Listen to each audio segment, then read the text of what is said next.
You're about to watch one of the most influential thinkers of the 21st century, the man who virtually founded the personal development and self-help industry, and in the process, transformed our understanding of the human mind.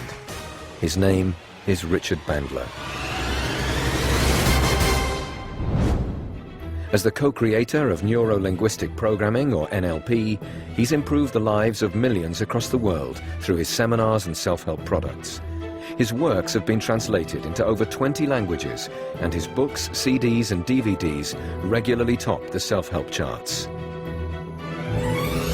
NLP is about getting the best procedure from the people who have succeeded the best at any task and teaching other people to do it.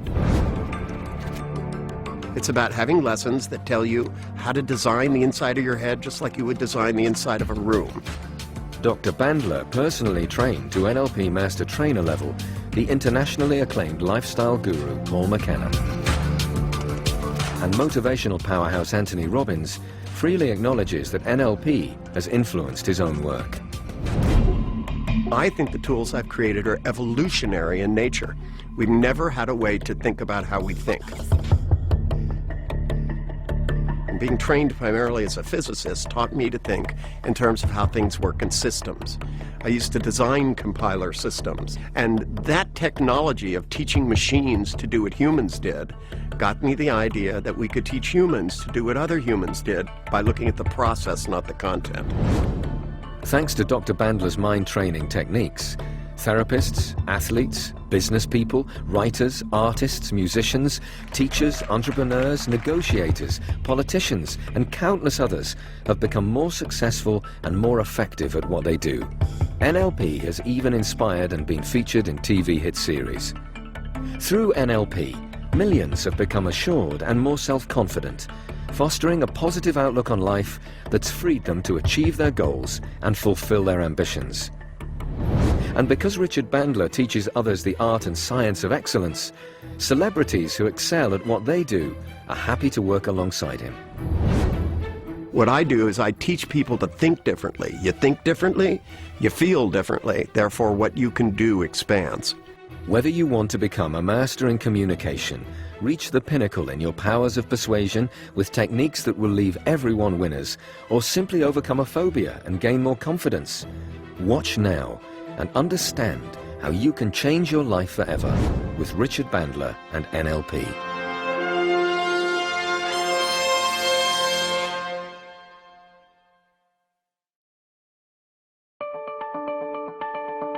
Creating and developing a successful business is the goal of every budding entrepreneur. And for over 25 years, Andrew Morris has been doing just that. I started out selling shoes in Oxford Street, and retail was my first love, about selling and meeting customers. And from there I went into my family business, which my father established in '54, which serviced retail customers in shops and stores, selling them fixtures and fittings and design. From there I went into establishing the Business Design Centre, which is where we are now sitting. The very first trade and exhibition centre that the UK had ever seen, which opened in 1986 in Islington. I went on to own and manage Earl's Court and Olympia with private equity backers in '99. And in '04 we sold that business, and I then applied to run the National Exhibition Centre in Birmingham as chief executive, which I did. And then a few years later started a pluralist life and career, which is work in progress. So what is it that took Andrew to the top of his game? Richard Bandler uncovers the secrets of his success.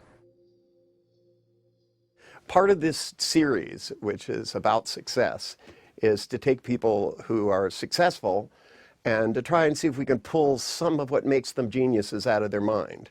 How part of what the machine is in their brain that motivates them, the machine that makes decisions, the machine that learns from mistakes. Because as far as I can tell, successful people learn from their mistakes, and people who end up not so successful keep making the same ones. And these mechanisms, as far as I can tell, are not genetic. We've gone through the genome, and there isn't a good decision gene. And some people take their experience growing up, and I don't care how much college you have, it seems like the really brilliant people in fields, it's not based on their degree, it's not based on their education, it's based on what they do with their experience. What I'm hoping to do is to be able to ask him some questions and find some of these things out. Let me start out here, because I personally don't know a lot about you as a person. For our purposes here, the things that I read in your bio went through a series of developments.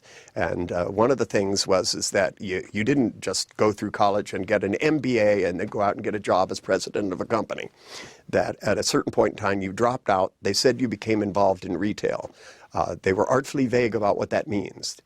My first exposure to retail was at 14 years of age. I was still obviously at school. And I worked in the largest shoe store in the country, Lilly & Skinner, opposite Bond Street Tube Station, not far from here. Thursday evenings and Saturdays. And I did it for pocket money with 3 or 4 other guys, and found that I liked selling. I found it very easy to communicate and to sell. I got a kick out of that. I liked earning money. And I got a bit of a bug for retail. And that led me into, in the very first stages of my career, dropping out, as you say, of college, and I'm working in Bond Street in a couturier selling ladies' fashion. And after about a year, my dad said to me, look, if you want to make retail your career, you're very serious about it, you need to study it. So what I did, which is quite unusual, is I went back to college. I went to the College for Distributive Trades in Leicester Square to study retail. And I found, although I was, throughout my whole life, have been a really poor student, but having had a taste of work and life in the sharp end, I was a really good student, and I qualified with honours, and it was the ability to work and go back and enable me to apply what they're trying to teach me. When you motivate yourself, do you have like an image of yourself being able to do something, and when you look at it, you're enticed by it, or what made you think you could go back to school and do it well? I guess there was something in me that was a bit of a perfectionist. If I can't win or be one of the best, then I don't really want to play the game. Something probably in my gut pulls me towards it. It's like a bit of a magnet, pulling me or pushing me in that direction.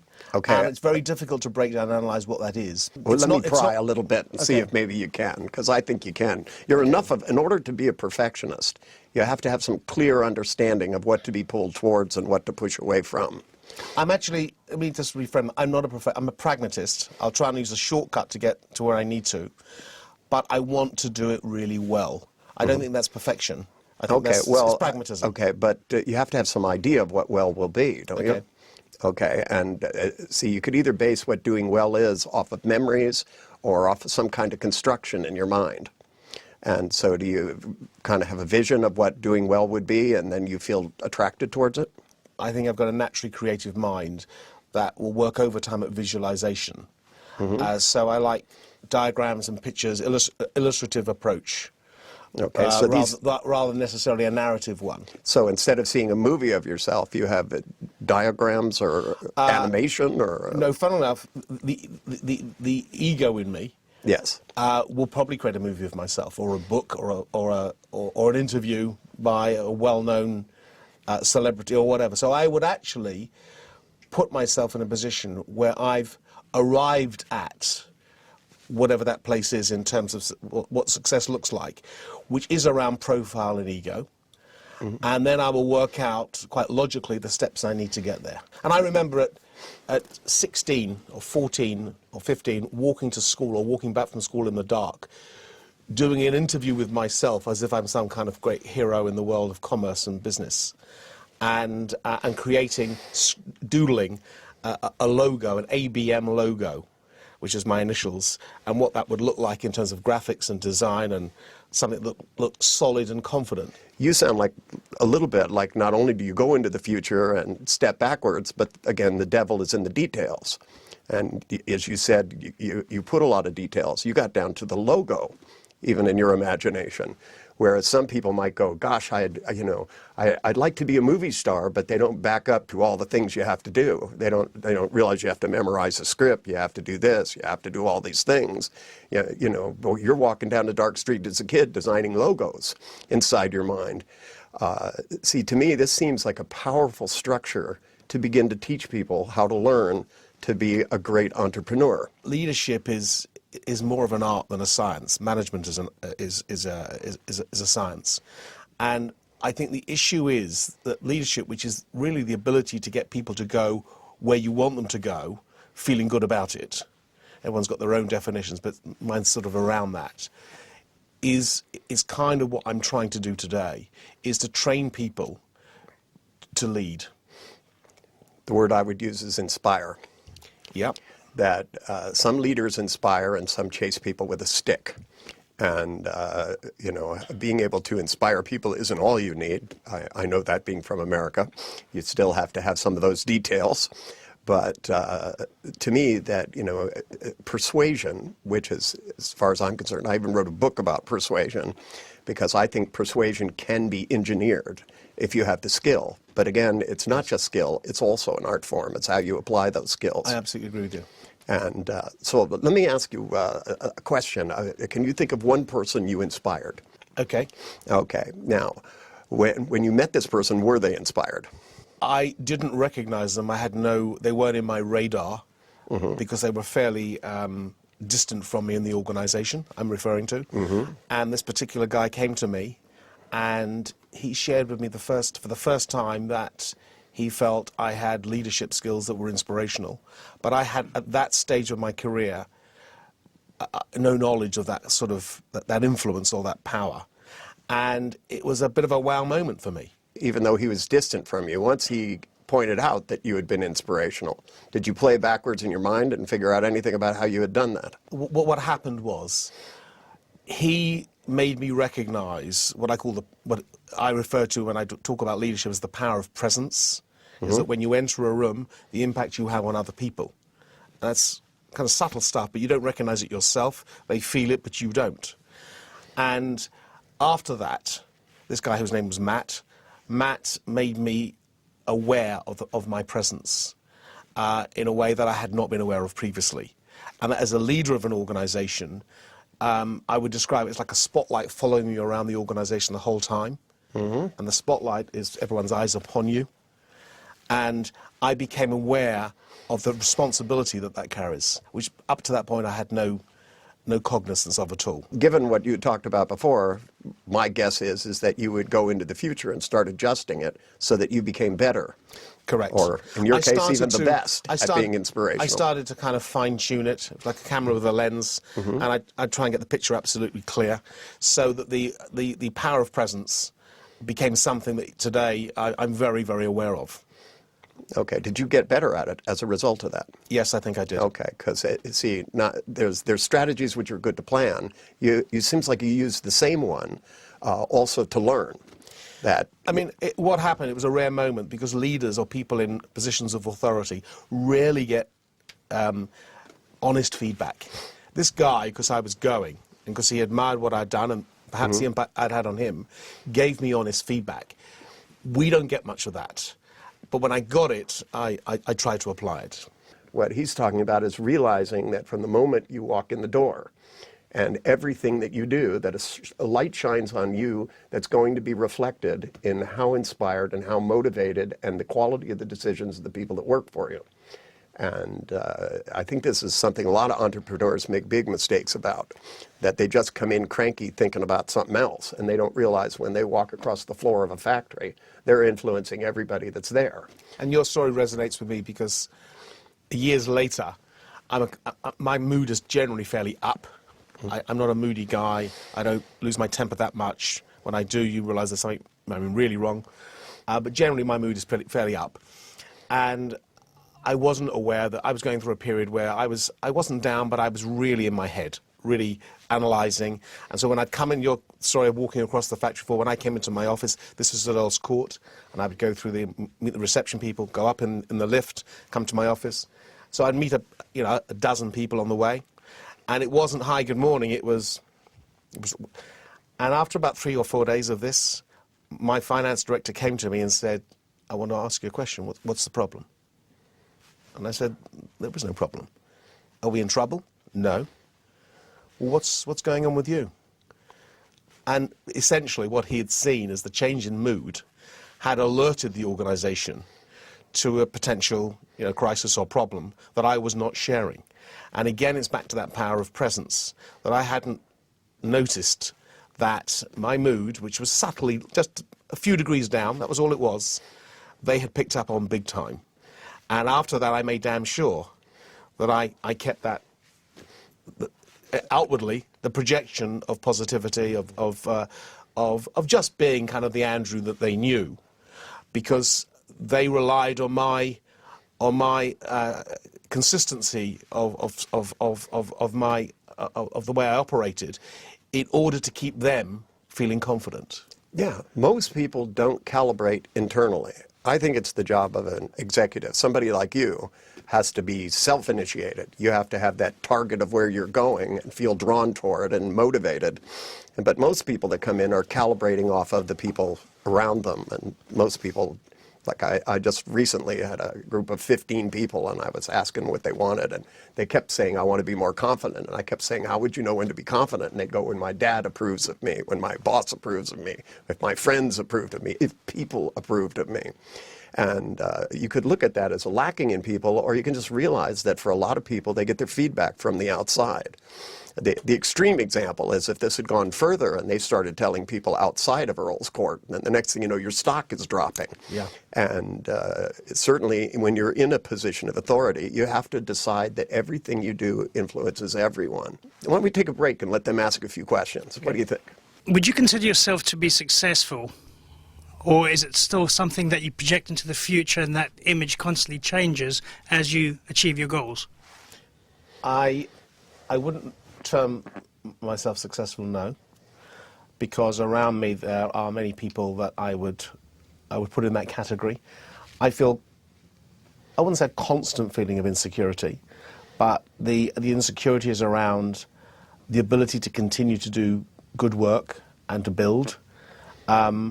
And I think that I coined a phrase years ago called encore anxiety. You do something great in your life at a particular moment in time, and you spend the rest of your life thinking, can you top that? And so I wouldn't categorize myself as successful. I think I've achieved a certain amount of success in the work I've done, but I don't regard myself as successful. It's not a way I would describe myself. The other thing that's always intrigued me around the word success and how it applies or not to myself is that whilst I've always used praise, lashings of praise, as a great tool to motivate people and appreciate and recognize people. It's like a blood transfusion to people to get praise, particularly publicly in front of their colleagues. When it's thrown on me, I cringe. Well, you're motivated differently than other people. It's one of the things that sets you apart. Actually, I understand it. I become distrustful when people compliment me a lot because I have a very clear vision. In NLP, we call these strategies. Mm-hmm. Part of what propels you forward is seeking your own vision. Part of what propels other people forward is that they're seeking other people's approval. Madison Avenue's people told me one time, they said that 80% of the population makes buying decisions based on emulating something. And so so if you tell them they're going to be complimented if they buy this car, people will approve of them if they buy this car. That they buy the car because they're looking for the approval, and whether it works or not isn't because it's too late after they bought it. Whereas with you, you've got a very precise image of where you're going. So if somebody compliments you, you already know you're not there yet. And so to you, it would be a distraction. And the only approval I'm really seeking is my own. Mm-hmm. I know when I've done well, and I'll kind of internally say that to myself quite rarely, but when it comes from other people, I don't regard it as authentic. Seeing Richard Bandler's ability to distill the essence of what makes somebody successful, his genius, I think his genius is basically distilling the essence in the formula. to people's success. As Andrew said, he couldn't quite articulate it himself because he wasn't aware of it. So I found that particularly fascinating. Have you had to take many kind of risks along your path, and do you have any kind of strategy to know when is an appropriate level of risk and how to sort of deal with that kind of situation? Okay. The answer is absolutely. I have taken very many risks. I think at the time you're taking them, you're probably not calibrating them. Your perspective is slightly distorted. So you kind of just lunge in and go forward, and you look back on it later and think, kind of, how did I do that? Or maybe that was slightly irresponsible. I think as you go through life, your risk-taking reduces because you're more concerned about falling and failing and reputation. But you can also counter that by saying your experience also mitigates risk. You know where the dead are buried and where the minefields are, and you know how best to avoid them. So I would say, my risk-taking in my early career was pretty high, and my risk-taking more recently is pretty low. The first big stage of my life was entering the family business and trying to professionalise a family business of that post-war generation into a more contemporary commercial organisation. And I left retail behind, but retailers became our customers, shops and stores. And so you took a business and you projected what that business would be like if it was more successful. I had the rare opportunity to get exposed outside of a family business. Is a pretty insular, quite isolated concerns culturally. And I had one or two opportunities to see how the wider world works. One of those was Hong Kong. I won a contract to do a chain of stores in Hong Kong, and went out there once a month for a year. I spent about a week there with large organisations, and it really opened my eyes to the way businesses should be run. I really understood what motivation was about, what incentives were about, and what a positive attitude was about. I remember arriving in Hong Kong with a shipment of our shop fitting equipment in the middle of the night, and the plans that we'd got for the store back in London, we got there and the store didn't recognise the plans. They'd constructed it differently, so our fixturing wouldn't fit. And there was a bunch of Chinese people there, one guy that spoke English, the supervisor, and I looked at him thinking, how are we going to overcome this? We had a team of guys that had been flown out to do it, very expensively, and I explained to him the problem. That wall had to come down, that wall had to come down, and he looked at me, and the two words that I again remember to this day was, I won't emulate the Chinese language, but was no problem. And we came back the next morning, and it was done. They'd thrown people at the problem, and it was no more. They'd literally broken down those walls. And that attitude, which of course in the UK, we're talking about, this was 80s in the UK, which was Thatcher's Britain, strikes, all the stuff that Thatcher tried to overturn. It really lit me up, this attitude of no problem. So then what was the next big jump? Through the Hong Kong experience and being exposed to their attitude to business, I started to introduce incentive schemes, performance measures and all that kind of stuff, which today we all take for granted, but back in the 80s weren't really that commonplace in the UK. They may have been in the States, I don't know. We're still thinking it over. Okay. and really worked out how you could get people to perform at a higher level and how you could impact on people's behaviour. And up until that point, it was kind of, everything was task-driven. We have to get from here to here in the quickest time. And no one looked at behavioural stuff. And it introduced me to that kind of approach to people. So I regard that as a really formative time. And a learning time for me. The bad student suddenly recognised that he could learn, in this particular case, by experience, by getting exposed to this stuff. And I then started to develop a bit of a thirst for business learning. And one of my great dreams was to go to Harvard Business School. And I applied and I managed to get in. I went on a program called the OPM, the Owner President Management Program. You had to own your business to be part of it. And that I would put down, it was very enlightening to see guys like me from all over the world. It taught me that one of my greatest fears, which is financial stuff, balance sheets, accounting, profit and loss, I broke that fear down because it was something I previously pushed over to somebody better than me, in this case my brother Jack, who was very financially literate, and started to understand the financial dynamics of an organisation. And I got the learning bug. I got the learning bug I took, from that point on, every opportunity for me was an opportunity to learn. So the picture of who you were began to evolve because you believed it could. I had the luxury, as you get in later life, of being able to cherry pick what I want to learn. At school, everything's force-fed to you, That's true. most of which you don't want to know. Later on, I said, these are the things I wanted to learn, and I went for those. I have a concept in my mind that, what makes a good entrepreneur is that you vacuum nickels, that, that you watch where money can leak out of your business and make sure that it doesn't. And, of course, if you can't look at the set of books, then you're severely restricted. But as you did this, it seems to me like a big jump to going, to becoming a learning machine, and then somehow or other you ended up at Earl's Court. Okay. Well, what then happened is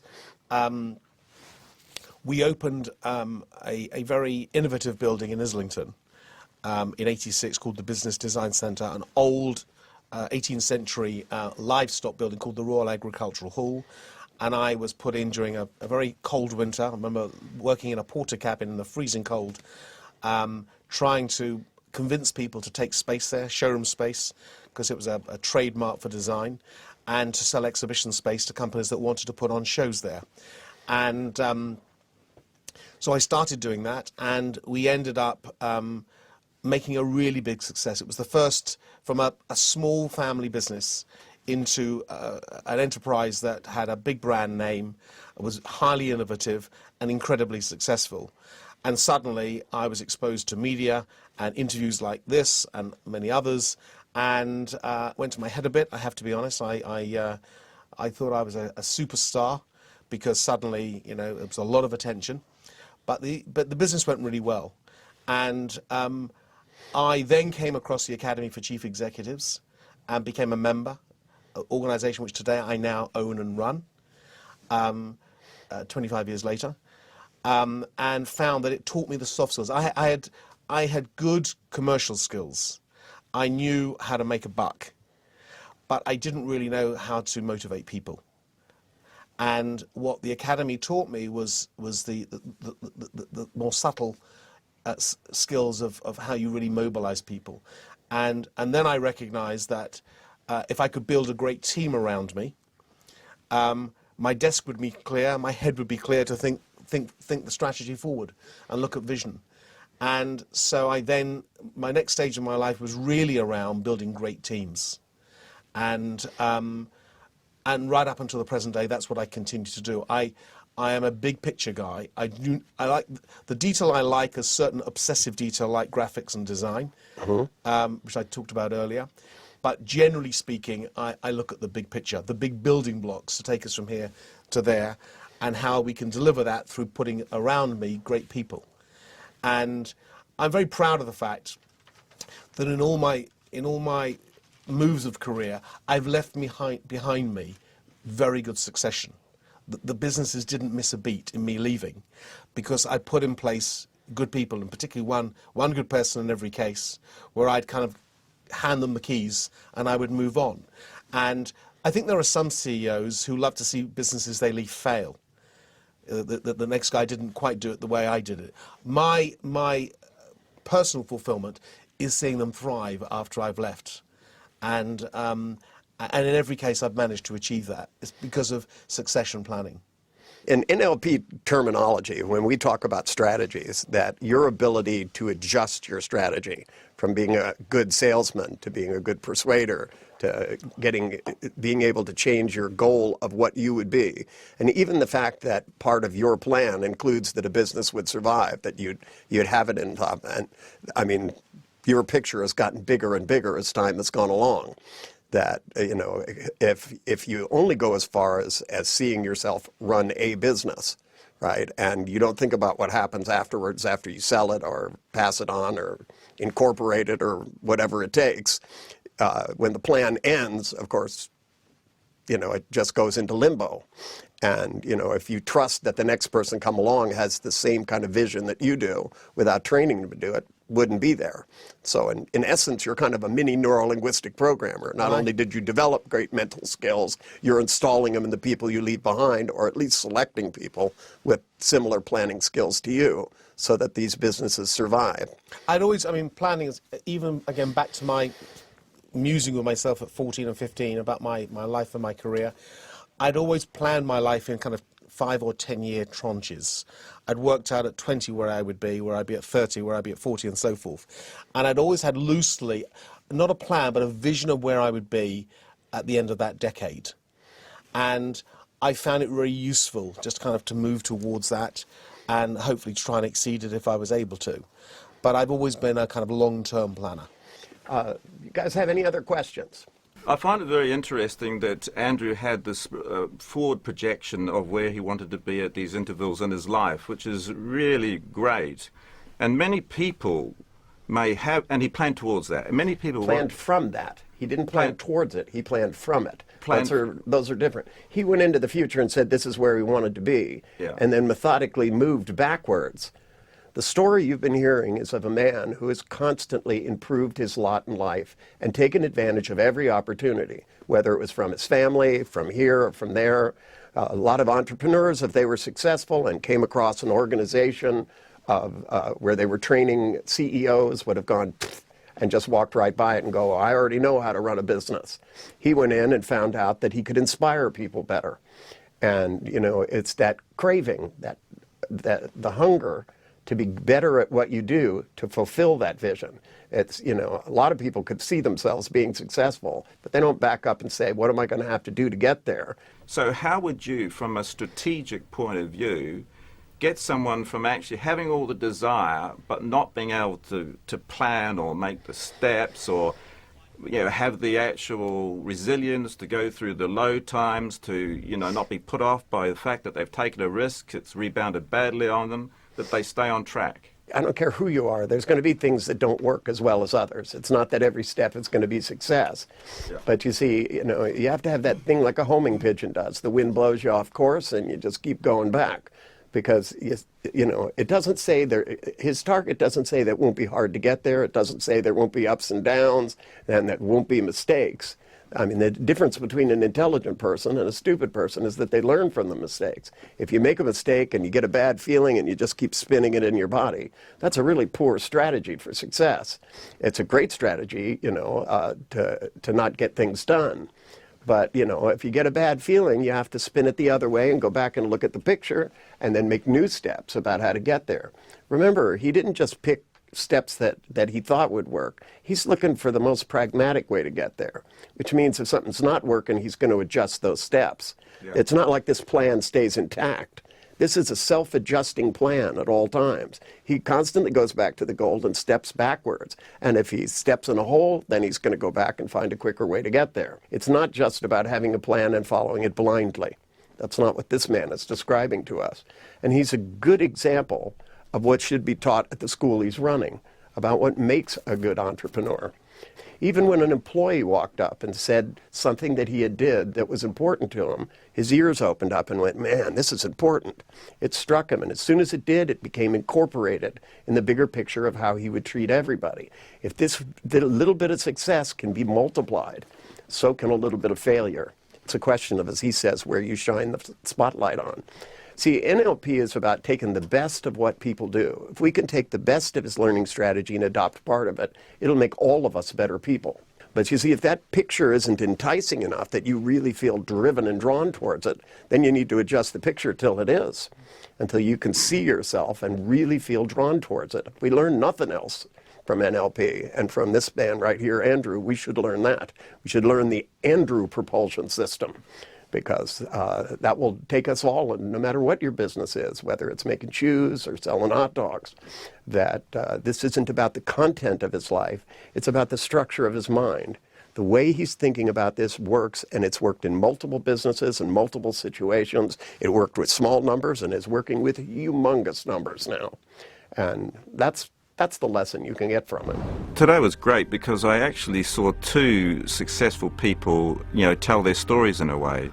Andrew Morris, I mean, it's really entertaining stuff, and I'm sure people will get a lot out of it. And the way that the usage of NLP was to actually sort of unpack how Andrew is successful was really fascinating.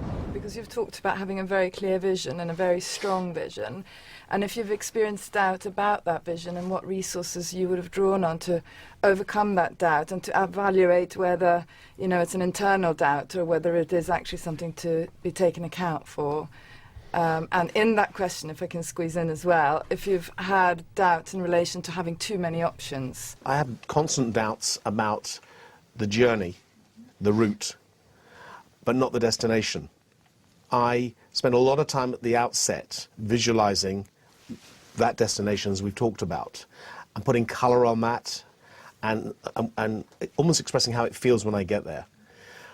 But clearly the tactics to arrive need to be recalibrated as you go through it. Outside factors that you don't control, the weather, the economy, you have no control over. So you have to constantly recalibrating. It's like a satellite navigation system. You keep looking for different route options.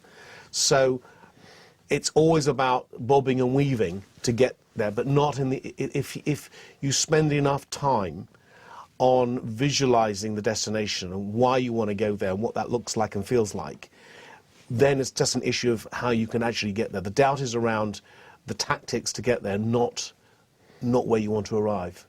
I will not spend too much time on process or research because ultimately you never get started if you do that. So you work out the touch points around any project or campaign or whatever it is you're trying to achieve. And there are certain touch points, certain critical issues that need to be in place in order for you to succeed. But if you then, as is often trained today in business, work out the processes and the research, you will never get started. So I'm quite cynical around that because research can prove anything. And process can suffocate your energy. So I've been much more about looking at, say, the critical, the KPIs of any particular project, work out the key building blocks to get there, and then the rest will sort itself out along the way. I thought it was very interesting, and I felt very privileged to take part of Andrew B. Morris's story of success and to learn how he has come such a long way and the ways that he has used to be so successful. I've modeled loads of successful people, and they all seem to have some things in common. And one of them is they worry a lot, but only about how to bob and weave, not whether to start. And they make they get an idea, and very often they exceed that idea. But most of them, the idea is powerful enough that even if they only get part of the way there, they're way ahead of everybody else. One of the things he learned, which makes it easier now, is to have the right people in the right place to do that. When you surround yourself with the right team to accomplish something, it's a lot easier. Richard, having found out the kind of strategy that someone like Andrew would use for success, how would you go about kind of teaching that or sort of installing that, to use that term, in someone else who didn't already have that strategy? To me, part of strategy installation, to learn to think like another person, means you need to practice it with something small. And because, you see, this strategy just doesn't run over 5 years and with the big projects. It was reflected in the smallest thing when he told us about leaving school and going to this place and thinking I could sell shoes. Right? And then when he saw people doing shoes, he kept adjusting what a good salesman was, so he became better at it. So I would find out what the person does in their life, whether it's cook lunch or anything else, and then have them go into the future and see themselves exceeding what they believe they can do. Because, see, once you exceed what you believe you can do in your mind, then you can change what you can believe. And so I would take small things and have them run through the steps. I would ask Andrew more detailed questions about the size. But see, to me, I watched his hands, because when he talked about one time in his life that the picture was this big, and then he kept saying, I'm the big picture guy, which tells us these are big pictures, which is part of why he feels really drawn towards them. By the way, this is identical to how Kurt Vonnegut writes science fiction stories. Kurt Vonnegut goes into the future in his books, and he even describes it in one of his books perfectly, like he was a neurolinguistic programmer. He goes, what I do is I go into the future to some absolutely unbelievable reality. I'm the last president of the United States, sitting in the Empire State Building surrounded by candlesticks.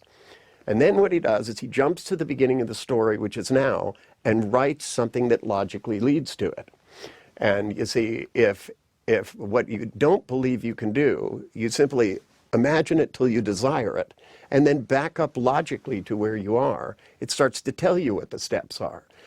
But you make that picture big enough, try stepping in it, and it feels like exactly what you want, then you become mesmerized by it. It lines up all your neurology to head towards it. And that's what makes people good learning machines. It's the difference between being a follower and a leader. Leaders have vision in the future, and they're drawn towards it. And followers go, that's a great vision you have. I'll be right behind you. If you teach people different ways of processing information, then they're going to act differently. In terms of becoming a great leader, this requires some time and testing so that you know what you're doing is working. I would advise people to make a clear idea of their expectations of other people, so that they don't have just pictures about what they should do, but pictures about what other people should do, and to make sure that they express those to people clearly on a daily basis. That's what being a good manager is about. And that, you know, that a lot of times people won't say things, they're afraid of hurting somebody's feelings or this or that. And to manage people well, you have to give them clean descriptions, which means you have to have one in your head. If you don't know what your expectation of people is and you can't clearly see it, then you don't know when they're not matching it. And if they're not matching it, it's not time to criticize them, it's time to instruct them. How do you distill the essence of what makes somebody successful at something? In today's case, where Richard Bandler interviewed Andrew, what made him successful as a businessman? And it was his ability to create compelling goals. And what NLP basically is the recipe to success. We call them strategies in NLP. So really, how do you distill that recipe? When I know your recipe, like baking a cake, if you know a Michelin star chef's recipe and you copy that, odds are you'll get a similar result. You'll get the same kind of cake. NLP is about finding those recipes and using them and installing them in yourself or in others. So Andrew, let me ask you this. Do you feel you've learned anything being here this morning? I believe so. I hadn't been able to put into words the essence of what I do. And when you asked me that when we sat down, I couldn't really articulate it. But the way you've described it, the visioning, stepping back, and the pragmatic building blocks towards it, yeah, that's what I do again and again. So it's helped me to understand that process far better, yes. To young entrepreneurs starting out for the first time, I think there are a number of ingredients that you need to put in place. Belief in yourself and your product or your service, but also the ability through an iterative process to refine and develop the essence of what you do. Thirdly, to get out there in the marketplace, speak to as many people as you possibly can. It helps you refine your product, it networks, and it creates opportunities and opens doors. And along the way, to recognize that in most cases, the successful entrepreneurs are those that have done what they're doing better than anybody else. So keep refining, keep polishing, keep innovating, and set above all else your target of being the very best at what you do, and you will succeed. Hopefully the lesson we can all learn from here today is that the secrets of success don't have to stay secrets. And that, you want to make bigger pictures in your head and, and have a little less self-doubt and all of those things. This is a guy you can learn from, because certainly from where you started selling shoes to the things you're doing now are multi-million dollars apart. And when they said, "Are you successful?" you went, "Not finished yet." I like that about you. I'm not finished yet either. And I don't think any of you should be either.